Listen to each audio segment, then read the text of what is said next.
তোমাদের সাথে একটা আগের ভিডিওতে আইস কিউব কী করে রেডি করতে হয় সেটা আমি তোমাদের দেখিয়েছিলাম।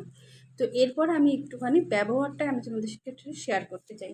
আমি দেখো আইস কিউবের মধ্যে এরকম একটা ফর্মে আইস কিউবগুলোকে সাজিয়েছিলাম, তার মধ্যে আমি কিছুটা ব্যবহার করেছি, আর আমি বাকিগুলো দিয়ে তোমাকে একটু দেখাতে চাই। এভাবে তোমরা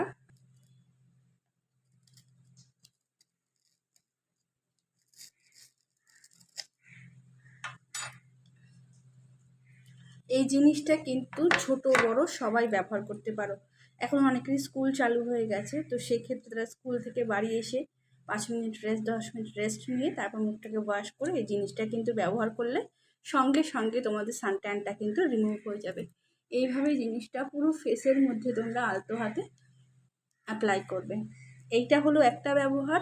এরপরের ভিডিওতে আমি তোমাদের সাথে শেয়ার করব এইটাকে একটা প্যাক কিভাবে রেডি করে তোমরা ব্যবহার করলে তোমাদের সানট্যানটা চলে যাবে, প্লাস স্কিনে তোমাদের যেগুলো পলিউশন বলো ডার্ট বলো সেগুলো কিন্তু রিমুভ হয়ে যাবে।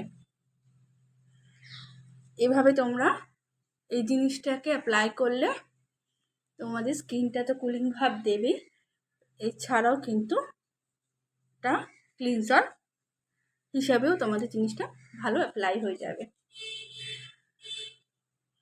এভাবে তোমরা পুরো ফেসের মধ্যে জিনিসটা অ্যাপ্লাই করে 10 মিনিটের মতো রেখে তারপর নর্মাল ওয়াটার দিয়ে ওয়াশ করে নেবে। এটা হলো ফার্স্ট অ্যাপ্লাই।